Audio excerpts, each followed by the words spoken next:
Welcome to our video journey where we explore the fascinating world of pronunciation, unraveling the mysteries behind each word and its usage. In this video, the word is acclimate. Acclimate. Acclimate.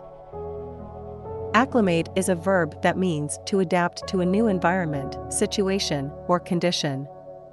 It implies becoming accustomed to changes over time. Here are some examples. Example number 1. After moving to a foreign country, it took some time for her to acclimate to the different culture and language.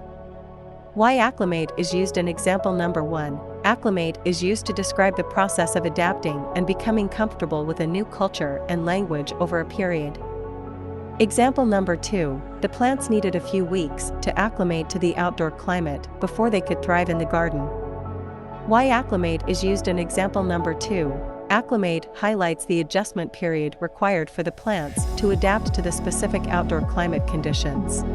Stay tuned for more linguistic wonders and join us in unlocking the magic of language. Thanks for watching, and until next time, keep speaking, writing, and embracing the beauty of words.